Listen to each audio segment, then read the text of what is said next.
नमस्कार, मैं धीरेन्द्र और आप देख रहे हैं मिरर मीडिया। स्वागत है आपका जोहार झारखंड में। एक नजर बढ़ते हैं अब तक की सुर्खियों पर। अपराध नियंत्रण पर जारी हुए निर्देश। धनबाद एसएसपी ने क्राइम मीटिंग में लंबित मामलों के निपटारे पर दिया जोर।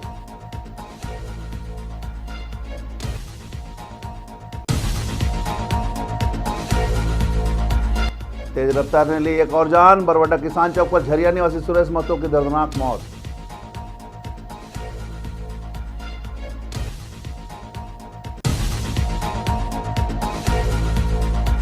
धनबाद पुलिस लाइन में नए वाहन सेट का उद्घाटन। थानों को जल्द उपलब्ध होगी नई गाड़ियां।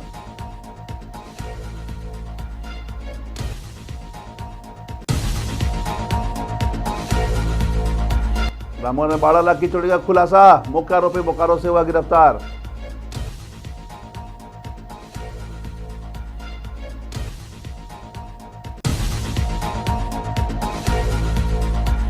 और केंदुआ में जहरीली गैस का संकट बरकरार। कोल इंडिया के चेयरमैन ने किया निरीक्षण।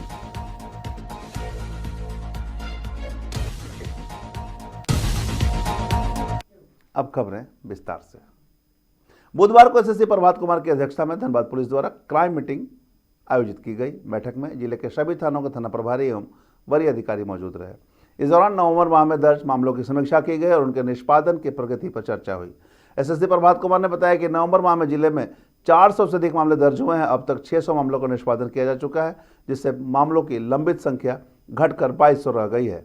उन्होंने कहा कि उनका लक्ष्य दिसंबर माह में इस संख्या को 2000 तक लाना है। एसएसपी ने विशेष रूप से थाना प्रभारी को निर्देश दिए कि वे मामले के निष्पादन में अधिक सक्रिय रहे और लंबित मामलों को जल्द से जल्द सुलझाए। इसके साथ ही उन्होंने यातायात पुलिस को भी ग्रामीण क्षेत्रों में जांच अभियान चलाने और सड़क दुर्घटनाओं एवं अपराध में कमी लाने पर जोर देने को कहा। उन्होंने कहा कि यह प्रयास जिले में अपराध और दुर्घटनाओं को कम करने की दिशा में महत्वपूर्ण कदम साबित होगा। आज माह नवंबर 2025 से संबंधित अपराध समीक्षा बैठक की गई है। इसमें मूलतः नवंबर में जितने केस रिपोर्टेड प्रतिवेदित हुए हैं उसके अगेंस्ट में कितना डिस्पोजल हुआ, कौन कौन सा मेजर केस है जो पेंडिंग रह गया, उस पर डिटेक्शन हुआ या नहीं हुआ, वारंट का कितना तामिला हुआ, बेसिक जो पुलिस है उसके इंफ्रास्ट्रक्चर में कहीं कोई कमियां हैं उसको लेकर के तो तमाम चीज़ों पर चर्चा हुई है। और माह नवंबर हम लोगों के लिए काफ़ी सेटिस्फैक्ट्री रहा है। इसमें अगर कुछ आंकड़ों की बात करें तो कुल 413 कांड प्रतिवेदित हुआ था नवंबर में, जिसके एवज में लगभग 603 केस का निष्पादन हुआ है। और ये एक्स्ट्रा निष्पादन से लंबित कांडों की संख्या घट के अब 2200 पर आ गई है। जो 6 महीना पहले ये 4300 था और हमने लक्ष्य रखा था कि दिसंबर के अंत तक इसको 2000 पर ले आना है, तो हम लोग एकदम लक्ष्य के अनुरूप चल रहे हैं। अभी नवंबर के अंत तक ये 2200 हो गया है, दिसंबर के अंत तक डेफिनेटली 2000 के आसपास हो जाएगा। झरिया के किसान परिवार से जुड़े 45 वर्षीय सुरेश महतो की बुधवार को बरवाडा किसान चौक के पास हुए सड़क हादसे में दर्दनाक मौत हो गई। प्रत्यक्षदर्शियों के अनुसार सुरेश महतो सड़क पार कर रहे थे, तभी एक तेज रफ्तार वाहन ने उन्हें जोरदार टक्कर मार दी। टक्कर इतनी जोरदार थी कि वे सड़क पर गिरकर गंभीर रूप से घायल हो गए। जानकारी के अनुसार सुरेश महतो रोज की तरह कृषि बाजार समिति से फल खरीदने जा रहे थे।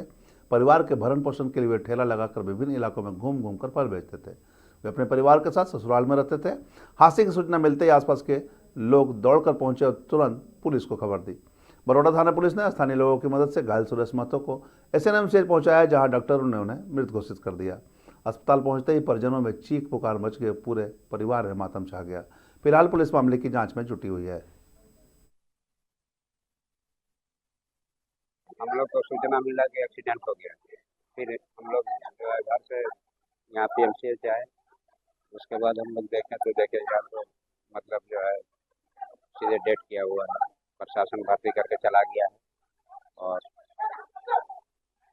आगे देखें तो मृत घोषित हो गया।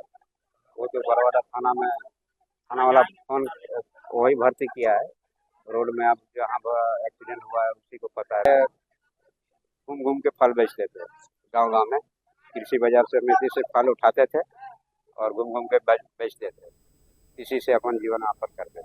ये वो लड़का है, वो लड़की है, पत्नी है। वो धनबाद पुलिस लाइन में बुधवार को डीसी आदित्य रंजन और एसएसपी प्रभात कुमार ने नवनिर्मित वाहन सेट का विधिवत उद्घाटन किया।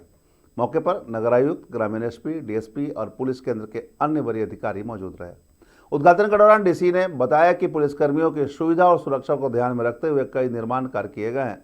पुराने परेड ग्राउंड को पूरी तरह से सुसज्जित किया गया है और अब पुलिस लाइन में वाहनों की सुरक्षा के लिए नया सेट तैयार किया गया है। उन्होंने कहा कि आवश्यकता अनुसार और भी निर्माण कार्य किए जाएंगे। फिलहाल 225 सेट का आधुनिक बैठक निर्माणाधीन है। वहीं एसएसपी प्रभात कुमार ने बताया कि पुलिस पदाधिकारियों और थानों को जल्द ही नई गाड़ियां उपलब्ध कराई जाएगी, जिससे सुरक्षा और कार्य कुशलता में वृद्धि होगी। पुलिसिंग धनबाद में खासकर बहुत ही महत्वपूर्ण हो जाता है, गिवन कि हमेशा लॉ एंड ऑर्डर का भी रहता है। पर्व त्योहार में भी जो आबादी है, भीड़ है, वो बहुत ज़्यादा रहती है और बीच बीच में आपदा भी लगातार होती रहती है। लोग एनडीआरएफ से लगातार मदद मांगते हैं, कई बार आरएएफ भी आता है और हम लोग हमेशा से देखते हैं कि जब भी बाहर से भी फोर्स आती है या चुनाव का भी टाइम होता है तो ऐसी व्यवस्था हम लोग उपलब्ध नहीं करा पाते हैं, जिसकी वजह से हम लोगों को फिर पॉलिटेक्निक कॉलेज में, एसएसएलएनटी में, इनमें रुकवाना पड़ता है, जिससे कि पढ़ाई भी बाधित होती है। तो ये बहुत अच्छी पहल है। आज एक बड़ा शेड का निर्माण यहाँ हुआ, उद्घाटन हो गया और इसमें फोर्स भी रुक सके कभी आवश्यकता पड़ने पर। अभी तो ये गाड़ी का शेड है, बट फोर्स भी रुक सके, उसकी भी व्यवस्था के लिए शौचालय भी बन जाए। ये सब लगातार हम लोग कर रहे हैं ताकि धनबाद में जो अचानक कभी भी जरूरत पड़ती है कुछ चीज़ों की और हम लोग संसाधन के अभाव में कॉलेज बंद करते हैं और अन्य चीज़ों में परेशानियां होती है, वो नहीं हो, उसके लिए बहुत अच्छी पहल है।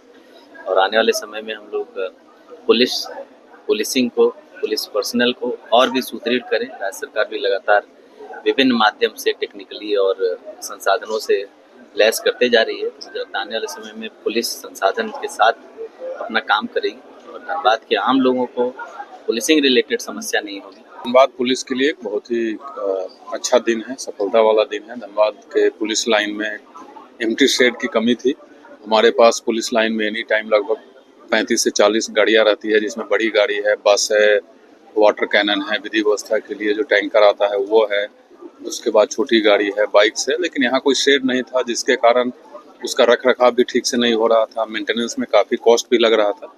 उसको लेकर के एक शेड का निर्माण कराया गया है। जैसा आप देख रहे हैं, लगभग 16,000 स्क्वायर फुट का ये शेड है। उसी का उद्घाटन करने के लिए डीसी साहब आज यहाँ आए हैं और इससे काफ़ी फायदा होगा। ये ना सिर्फ गाड़ियों के रख रखाव के लिए इसका इस्तेमाल किया जाएगा, लेकिन किसी भी विधि व्यवस्था की स्थिति में जब बाहर से फोर्स आती है, चाहे वो चुनाव का समय हो या दुर्गा पूजा हो या अन्य कोई भी लॉ एंड ऑर्डर का समय हो, तो उसको फोर्स को भी रखने में यहाँ सुविधा होगी। और उसके लिए एक कमी जो महसूस की गई थी कि शौचालय हो जाएगा तो और बढ़िया रहेगा, तो उसके लिए डीसी साहब ऑलरेडी सैंक्शन कर दिए हैं। मैं उनका शुक्रगुजार हूँ और ये बहुत ही अच्छी एक फैसिलिटी बन गई है। ये बहुत बढ़िया एसेट है धनबाद पुलिस के लिए और इससे गाड़ी का रख रखाव भी होगा, उसका मेंटेनेंस कम लगेगा, उस पर जो साल में मेंटेनेंस कॉस्ट लगता है वो भी कम हो जाएगा। और जो हमारे पुलिस अधिकारी हैं लाइन में जो रहते हैं, हम लोगों के लिए भी, सबके लिए एक मोरल बूस्टर है, मोटिवेशन। अगर आपको अच्छी सुविधा दी जाती है तो काम करने में और अच्छा मन लगता है। तो ये सिर्फ एक गाड़ी को रखने के लिए नहीं है, इससे हम लोगों का भी मनोबल काफ़ी बढ़ता है। रामगढ़ में 12 लाख रुपए नकदी और सोने चांदी के जेवरात की चोरी के मामले को पुलिस ने तेजी से सुलझा लिया है। चोरी की घटना ने पूरे इलाके में सनसनी मचा दी थी। पुलिस अधीक्षक अजय कुमार ने मामले की गंभीरता को देखते हुए एक विशेष टीम का गठन किया था। एसआईटी की मेहनत और परिणाम स्वरूप टीम ने सनी करमाली नामक मुख्य आरोपी को बोकारो से गिरफ्तार कर लिया। उन्होंने बताया कि चोरी सुनियोजित तरीके से अंजाम दी गई थी। एसपी ने कहा कि किसी भी हालत में अपराधी बख्शे नहीं जाएंगे। इस गिरफ्तारी से इलाके में सुरक्षा के प्रति जनता का भरोसा और बढ़ा है। पुलिस अब इस केस की आगे की जांच कर रही है। जुड़े हुए इससे अन्य आरोपियों की तलाश में जारी है। और शाओ जो कि रामगढ़ जेल रोड का रहने वाला है, 7 दिसंबर को उसके घर में चोरी हो गई थी और जिसमें 12 लाख मूल्य के एफआईआर दर्ज कराए गए थे और तुरंत एक एसआईटी गठन किया गया हमारे एसडीपीओ और हमारे थाना प्रभारी रामगढ़ के नेतृत्व में। और हमारी टीम ने 2 दिनों के अंदर में ही उस चोर जो कि जिसका नाम सनी करमाली है, जो कि दुंदीबाग बोकारो का रहने वाला है, मगर जिसके घर में चोरी हुई है उसके घर के बगल में ही वो किराए पर रहता है और उसको गिरफ्तार किया गया है। उसकी निशानदेही पर उसके घर में जो भूसे होते हैं, भूसे में छुपा के 4,12,000 रुपये, सोने के झुमके, सोने के पायल, नथिया, ये सब बरामद किया गया है। जो बरामद मूल्य है वो 4,12,000 रुपये कैश है। उसके बाद 4 4 लाख रुपए मूल्य के सोने और चांदी के जेवरात बरामद हुए हैं। और सनी करमाली का पूर्व से भी आपराधिक इतिहास रहा है। 3 मामले, एक मामले रामगढ़ में, 2 मामले बोकारो। धनबाद के केंदुआड़ी में जहरीली गैस का खतरा लगातार बढ़ता जा रहा है। 8वें दिन भी इस पर पूरी तरह से काबू नहीं पाया जा सका। इसी बीच कोल इंडिया के चेयरमैन सनोज झा प्रभावित क्षेत्रों का दौरा किए और ग्रामीण एवं प्रभावित लोगों से उनकी समस्याओं के बारे में बातचीत की। कोल इंडिया के चेयरमैन की उपस्थिति में बीसीसीएल एरिया 6 के गेस्ट हाउस का भी निरीक्षण किया गया, जहां सबसे अधिक कार्बन मोनोऑक्साइड गैस का रिसाव हो रहा था। गैस डिटेक्टर मशीन से माप के दौरान वहां 2000 ppm दर्ज मापी की गई। इसके अलावा मस्जिद पट्टी का भी दौरा किया गया, जहां जहरीली गैस की मापी 617 ppm पाई गई। दौरे के दौरान चेयरमैन सनोज कुमार झा ने कहा कि जांच पड़ताल के बाद पता चला कि स्थिति गंभीर है। सबसे पहले ग्रामीणों को सुरक्षा सुनिश्चित कराना उनकी प्राथमिकता है। साथ ही उन्होंने हिंदी भवन स्थित राहत कैंप का भी निरीक्षण किया और वहां मौजूद डॉक्टरों से स्थिति की जानकारी ली। उन्होंने राहत कैंप की व्यवस्था की भी सराहना की। वहीं स्थानीयों का कहना है कि बीसीसीएल के उच्च अधिकारी के निरीक्षण कर रहे हैं और गैस रिसाव को रोकने के लिए कोई ठोस कदम अब तक नहीं उठाया गया है। समझ में आ रहा है, एक्सपर्ट से बात करके जगह को देख के स्थिति बहुत ही खराब है। चाहे वो कार्बन डाइऑक्साइड की लेवल हो, मीथेन का हो, अन्य जितने भी पैरामीटर्स, हाइड्रोजन है, जितने पैरामीटर्स हैं वो खराब है और स्थिति अपने आप सुधरने की संभावना नहीं दिखती है। तो हमको सबसे बड़ा उपाय तो ये है कि हम अपने तरीके से जो टेक्निकली जो प्रयास करेंगे करते रहेंगे, पर लोगों को यहाँ से हट जाने से सबों को आसानी होगी। मतलब लोगों को अपने आप को बचाने का सबसे अच्छा तरीका वही है कि लोग शिफ्ट कर पाए। हम नहीं कह रहे हैं कि परमानेंटली शिफ्ट करें, पर जो भी शेल्टर्स बना के रखे हैं वहाँ पे अपने आप को बचा के रखें। सबसे अच्छा तरीका वही है। बीसीसीएल सीएमडी साहब से बात हुई थी, उन्होंने सारी व्यवस्था, चाहे मेडिकल का हो, खाने का हो, रुकने का हो, जितने भी मोस्ट अफेक्टेड फैमिली है सबकी व्यवस्था करके रखी है। और हम लोगों से यही अनुरोध करेंगे कि वो अपने आप को बचाने के लिए और हमें सहयोग करें ताकि सबके लिए सहूलियत हो। सर, आप अपने तरफ से क्या निर्देश देके जा रहे हैं ऐसे बीसीसीएल को? बीसीसीएल अपने तरीके से जितना भी लोगों को यहाँ से जो लोग शिफ्ट करेंगे टेम्पररी शेल्टर्स में, उनको रहने का, खाने का और मेडिकल व्यवस्था, जितनी भी व्यवस्था होगी सब कुछ करेंगे। सर, ग्रामीणों को कहना है सर कि ये गैस पर काबू पाया जाए और बीसीसीएल इस पर क्यों नहीं पहल कर रही है? प्रयास जारी है। तो सब साइंटिफिक टीम वगैरह हमारी लगी हुई है। वो सिम्फर की देश की सबसे बड़ी संस्था है सिम्फर, IIT ISM, हमारे एक्स डायरेक्टर पानीगरी साहब की टीम, CMPDI की टीम, सब लगी। आप लोग तो सब यहाँ के हैं, सब देख भी रहे हैं। इसी जांच व्यवस्था आदि के लिए, रोकथाम के लिए अल्पकालिक और दीर्घकालिक क्या योजना हो सकती है, देश की सब अच्छे से अच्छे एजेंसी लगी है। हमारे साथ डायरेक्टर टेक्निकल घटक साहब भी आए हैं कोल इंडिया से, वो भी आपसे कुछ बोलना चाहिए। देखिए, आप जो सजेस्ट कर रहे हैं, जैसे सीएमडी साहब ने बोला, वो एकदम सही है। उसका सारा व्यवस्था यहाँ किया जा रहा है, लेकिन उसमें भी एक समय अवधि है, टाइम लगेगा। उस टाइम का क्या करेंगे? कुमारडुबी रेलवे स्टेशन परिसर में बुधवार को भाजपाइयों ने हम होंगे कामयाब कार्यक्रम के तहत केंद्र सरकार की अमृत भारत रेलवे स्टेशन योजना का उत्सव मनाया। कार्यक्रम के दौरान कार्यकर्ताओं ने स्टेशन के व्यापक विकास और क्षेत्र की लंबे समय से लंबित मांग दूरगामी ट्रेनों के ठहराव को लेकर खुशी जाहिर की। कार्यक्रम की अगुवाई कर रहे भाजपा नेता जयप्रकाश सिंह ने बताया कि अमृत भारत योजना के तहत झारखंड के 14 स्टेशनों को आधुनिक सुविधाओं से लैस किया जा रहा है, जिसमें कुमारडुबी स्टेशन भी शामिल है। उन्होंने कहा कि आने वाले दिनों में स्टेशन का कायाकल्प होगा, जिसमें यात्री सुविधा केंद्र, waiting hall, digital display, parking और सुरक्षा व्यवस्था को बेहतर बनाया जाएगा। उन्होंने यह भी संकेत दिया कि कई महत्वपूर्ण दूरगामी ट्रेनों का ठहराव जल्द ही कुमारडुबी में निश्चित किया जाएगा। उनके अनुसार सांसद डुल्लू महतो ने आश्वासन दिया है कि जल्द ही धनबाद पटना इंटरसिटी, रांची जयनगर सहित दक्षिण भारत के लिए जाने वाली प्रमुख ट्रेनें शब्दभेदी एक्सप्रेस और सिपर एक्सप्रेस का भी ठहराव यहां तय किया जाएगा। धनबाद का टाइगर डुल्लू महतो जी और यह कुमारडुबी अमृत भारत रेलवे स्टेशन, जिसको नरेंद्र भाई मोदी जी ने अपने अगले संसदीय कार्यकाल में अपनी अगली सरकार में अमृत भारत रेलवे स्टेशन के नाम से घोषणा की थी। कुमारडुबी स्टेशन पर यह श्रमिक नगरी है, बहुत पुरानी आज़ादी के कालखंडों से पहले का श्रमिक नगरी है। अनेक सांसद हुए, अनेक विधायक हुए, कुछ ट्रेनें रुकी है, लेकिन कुछ अति आवश्यक ट्रेनें हैं जिसको यहाँ पर स्टॉपेज की दरकार है। भारतीय जनता पार्टी के हम सभी कार्यकर्ता होने के नाते यहाँ के देवतुल जनता जनार्दन के सूचना पर, उनके कहने पर हम लोगों ने माननीय टाइगर धनबाद के सांसद डुल्लू महतो जी को संज्ञान में डाला है। देवघर के विलियम टाउन स्थित बीएड कॉलेज मैदान में 12 से 16 दिसंबर तक दिव्य ज्योति जागृत संस्थान द्वारा श्री रामचरितमानस एवं गीता ज्ञान यज्ञ का भव्य आयोजन किया जा रहा है। 5 दिनों तक चलने वाले इस आध्यात्मिक महोत्सव में प्रतिदिन दोपहर 1 बजे से शाम 4 बजे तक भक्तों का श्री राम और श्री कृष्ण की दिव्य लीलाओं के गुण रहस्य, भक्ति के महत्व और ज्ञान यज्ञ के माध्यम से परमात्मा की अनुभूति की प्रक्रिया पर विश्व प्रवचन दिए जाएंगे। संस्थान के प्रतिनिधियों ने बताया कि संगठन पिछले 4 दशकों से निस्वार्थ भाव से आध्यात्मिक जागरण, सामाजिक उत्थान और मानवीय मूल्यों के प्रसार के लिए कार्यरत है। उन्होंने बताया कि देवघर में आयोजित यह कार्यक्रम न सिर्फ स्थानीय भक्तों बल्कि आसपास के जिलों और विभिन्न राज्यों से आने वाले श्रद्धालुओं के लिए विशेष आकर्षण का केंद्र बनेगा। बीएड कॉलेज मैदान में 5 दिवसीय रामचरितमानस और गीता ज्ञान यज्ञ के कार्यक्रम को लेकर आपके बीच आए हैं और इस कार्यक्रम का उद्देश्य है वैदिक प्राचीन काल संत महात्मा और गुरु ऋषियों अवतार के द्वारा दिए गए वह आत्मज्ञान, ब्रह्म ज्ञान जो सनातन है, जो पुरातन है, जो आदि अनादि काल से चला आ रहा है, गुरु शिष्य परंपरा, उन ब्रह्म ज्ञान को प्रत्येक नर नारी जनमानस के हृदय तक पहुंचाना और सनातन के संदेश को जन जन तक पहुंचाना इस कार्यक्रम का मूल उद्देश्य है। जामताड़ा के नाला पीडब्ल्यूडी प्रांगण में भाकपा की संयुक्त अंचल कमेटी की बैठक आयोजित की गई। बैठक में मुख्य रूप से पार्टी के नवीनीकरण, नई भर्ती और भाकपा की 100वीं वर्षगांठ पर समारोह आयोजित करने को लेकर चर्चा की गई। इस दौरान पार्टी के सदस्यों ने कहा कि भाकपा के शताब्दी वर्ष के अवसर पर पूरे देश में विशेष कार्यक्रम आयोजित किए जा रहे हैं। राज्य परिषद की ओर से पूरे झारखंड में शताब्दी वर्ष का आयोजन जोर शोर से किया जाएगा और जामताड़ा के सभी अंचल एवं शाखाओं में से मनाया जाएगा। कम्युनिस्ट पार्टी का शताब्दी वर्ष पूरा हुआ, इसीलिए पूरे देश में शताब्दी समारोह मनाया जा रहा है। हमारी भारतीय कम्युनिस्ट पार्टी राज्य परिषद की ओर से पूरे रांची में मनाया जाएगा।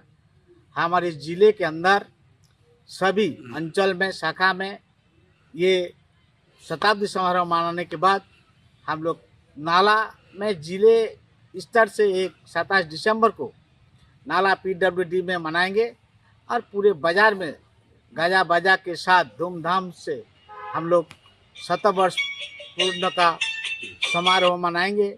इसी के लिए आज मीटिंग का हम लोग तैयारी का मीटिंग किए रखे थे।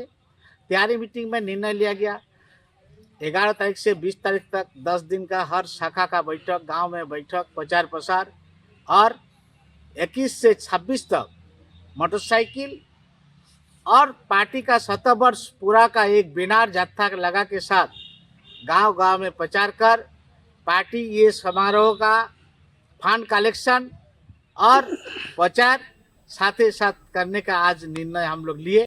देवघर में विनायक आर्ट गैलरी द्वारा 10 दिसंबर से 14 दिसंबर तक बच्चों की कलाकृति प्रदर्शनी का भव्य आयोजन किया जा रहा है। आयोजन के संस्थापक ने बताया कि यह प्रदर्शनी उन सभी बच्चों के लिए खुली है जिन्हें कला और रचनात्मक गतिविधियों में रुचि है।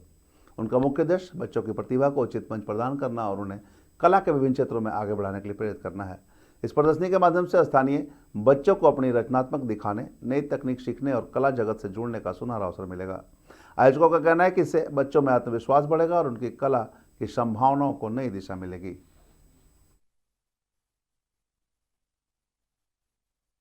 हम सबके कलागुरु और देवघर के लिए एक गौरव व्यक्तित्व जिस पर हम लोग इतराते हैं, ऐसे महान कलाकार श्री मार्कंडेय जसवाड़े सरकार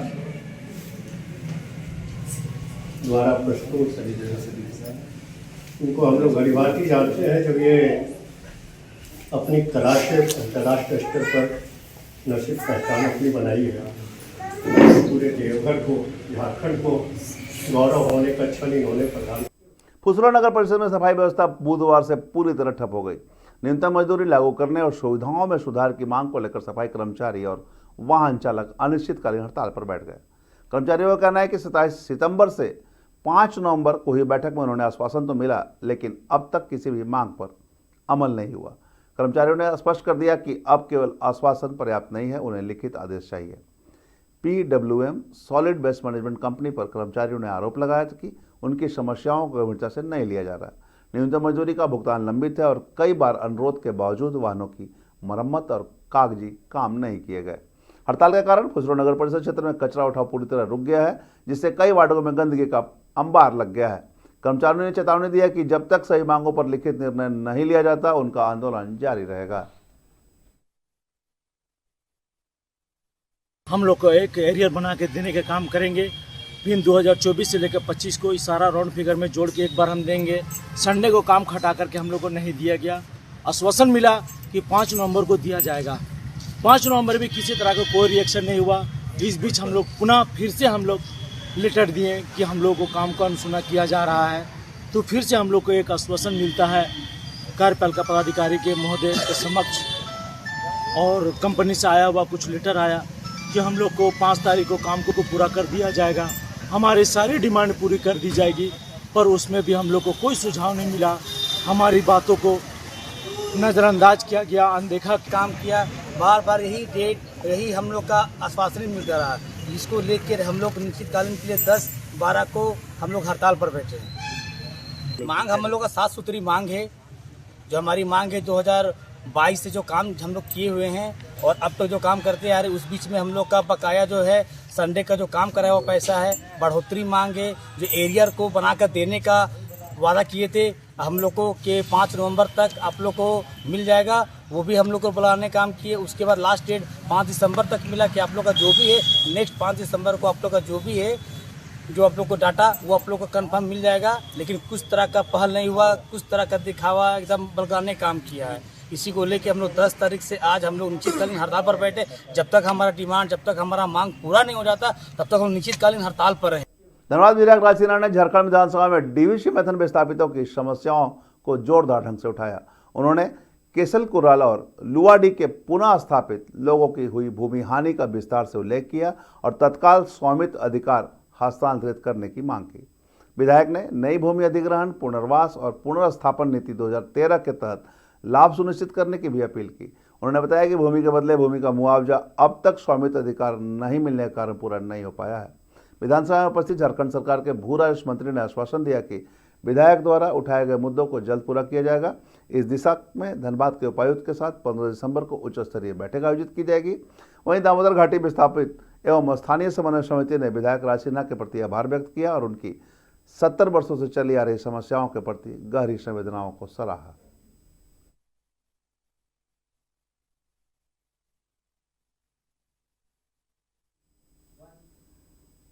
और जो आज झारखंड में अब तक बस इतना ही। देश और दुनिया की तमाम खबरों के लिए बने रहे मिरर मीडिया के साथ।